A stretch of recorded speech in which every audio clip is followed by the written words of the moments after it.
नमस्कार मंडळी, मी आपल्या सगळ्यांचा आध्यात्मिक पर्यटक मित्र हरिभक्ती पारायण श्री मनोज महाराज पावसे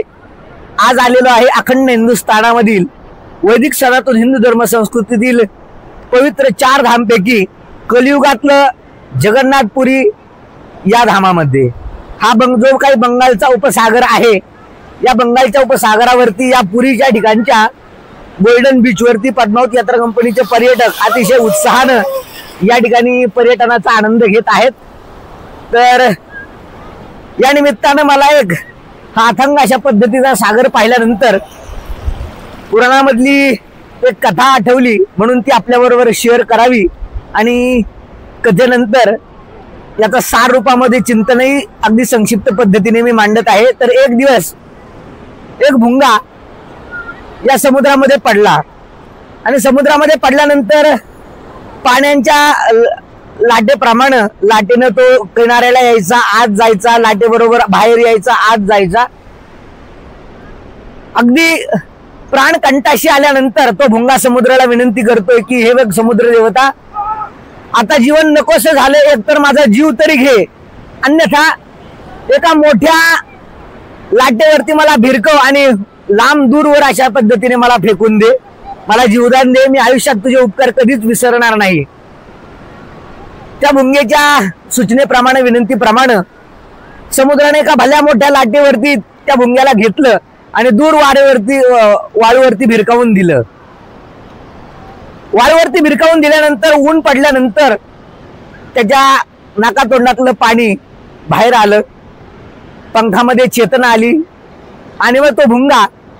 परत अशा पद्धतीने चेतना त्याला मिळाली आणि ताजा तवाना फ्रेश ऊर्जेनं तो परत समुद्र देवतेशी संवाद करू लागला की हे समुद्र देवता, तू आज माझे प्राण वाचवले, मला जीवदान दिलं, तर तुझ्या या उपकाराची कधी ना कधी मी फेड करण्याचा जरूर प्रयत्न करेल। समुद्र म्हटलं, अरे माझं अस्तित्व केवढं मोठं, मी केवढा मोठा आहे, माझं क्षेत्रफळ, लांबी, रुंदी, उंची, खोली, काय प्रचंड अशा पद्धतीचं पाणी, प्रचंड अशा पद्धतीची संपत्ती माझ्यामध्ये समावलेली आहे आणि तू एवढीसा भुंगा माझ्या काय कामी येणार आहे। तो समुद्राला भुंगा म्हणू लागला, परंतु मी माझं अस्तित्व जरी सामान्य असेल, नाजूक असेल, पण कधी ना कधी मी तुमच्या या उपकाराची फेड एक दिवस करणार, नक्की करणार। त्यानंतर काही काळ लोटला, भगवान परशुरामांनी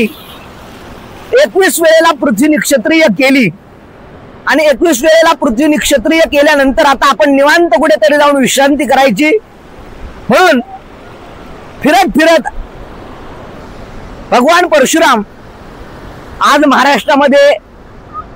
चिपळूण जो काही तालुका आहे रत्नागिरी जिल्ह्यामध्ये, तिथे लोटे नावाचं गाव आहे, तिथे आले आणि तिथे समुद्राला म्हणू लागले की हे समुद्र देवता, थोडं पाठीमाग हो, मला विश्रांती करायची, आराम करायची, मला काही जागा दे। समुद्र अभिमानाने म्हटला की अरे समुद्र केव्हा कधी मागे जात असतो का, मी अजिबात मागे जाणार नाही, मी माझी सीमा या ठिकाणी ओलांडणार नाही, मी पाठीमागे जाणार नाही, माझी हद्द जी निश्चित केलेली आहे मी या हद्दमध्ये कायम राहणार। त्यावेळेला भगवान परशुरामांना राग आला आणि त्यांनी धनुष्य काढला, बाण काढला, प्रत्यंच्या ओढली आणि समुद्राला सांगितलं, हे बघ समुद्रा, हा बाण आज समुद्रात जिथपर्यंत जाईल तिथपर्यंत असलेलं तुझं संपूर्ण पाणी मी या ठिकाणी नष्ट करणार आहे, यातले जीव जंतू हे जे काही सगळं आहे ते माझ्या या बाणाच्या सामर्थ्यानं मी नेस्तनाबूत करणार आहे, आता तू तयार राहा। समुद्र थरथर कापू लागला, विश्वाचा नायक, ब्रह्मांड चालक बैसकानं सांडावी, समुद्र रेखा ओलांडावी, समुद्राची रेखा ओलांडण्याचं सामर्थ्य फक्त आणि फक्त भगवान परमात्म्यामध्ये आहे आणि त्याच भगवान परमात्म्याचा अवतार परशुराम असल्यामुळे त्यांना तो राग अनावर झाला आणि रागाच्या भरामध्ये त्यांनी प्रत्यंच्या ओढल्या आणि समुद्राला खडसावलं, ठणकावून सांगितलं की मी आता बाण सोडणार आहे, आजपर्यंत जितका कोस आत बाण जाईल तिथपर्यंत तुला मी संपवणार, तुझं अस्तित्व या ठिकाणी नेस्तनाबूत करणार। आणि भगवान परशुराम आवेशानं, त्वेषानं बाण त्या ठिकाणी ओढ होते, प्रत्यंच्या ओढल्या आणि आता बाण सोडणार। ज्या क्षणाला भगवान परशुराम समुद्रावरती बाण सोडणार त्याच वेळेला जो काही भुंगा समुद्रानं जीवदान दिलेला आणि वाचवलेला होता तो भुंगा आला आणि भगवान परशुरामांच्या मांडीला त्यानं हलकासा नाजूक अशा पद्धतीचा चावा घेतला। त्याचा परिणाम त्यांनी जो काही आवेशाने तो प्रत्यंच्या ओढली होती ती अगदी ढिल्ली झाली आणि काहीच अंतरावरती अशा पद्धतीचा तो बाण जाऊन पोचला। त्यावेळेला त्या समुद्रानं भुंग्याचे शतशः आभार मानले, त्याला वंदन केलं की मी तुझं अस्तित्व अगदी सामान्य समजत होतो, परंतु एका सामान्य घटकामध्ये सुद्धा, एखाद्या सामान्य जीवामध्ये सुद्धा इतकं असामान्य अशा पद्धतीचं सामर्थ्य असतं की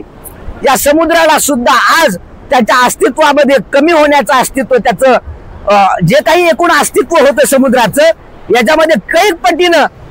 कमतरता येणार होती, परंतु एका सामान्य भुंग्यामुळे त्या ठिकाणी मी आज लक्षात आलं की सामान्याला कधी सामान्य अशा पद्धतीचं समजू नये, प्रत्येकामध्ये एक अलौकिक अशा पद्धतीचं सामर्थ्य असतं। मला या गोष्टीमधनं एकच सांगायचं की समाजामध्ये ज्या वेळेला आपण फिरत असतो, वावरत असतो, त्यावेळेला काही काही लोकांना एकदम आपण अंडर एस्टिमेट करतो, त्यांना गृहीत धरत नाही आणि त्यांच्यावरती फार अशा पद्धतीचं लक्ष केंद्रित करत नाही, परंतु समाजामधल्या प्रत्येक व्यक्तीमध्ये भगवान परमात्म्याचा अंश सामावलेला आहे। प्रत्येकामध्ये असं विशेष काहीतरी भगवान परमात्म्यानं दिलेलं आहे की त्या व्यक्तीला कधी आपण कुणाला जगामध्ये सामान्य समजू नका। प्रत्येक व्यक्ती कधी ना कधी त्याची गरज तो आपल्या अडचणीमध्ये अडचण दूर करण्याकरता आपल्या समोर या ठिकाणी निश्चित उभा ठाकेल। म्हणून प्रत्येकानं प्रत्येकाला आदर द्यायला शिका, हेच मला या ठिकाणी आपल्याला या गोष्टीतनं सांगायचंय। रामकृष्ण हरी।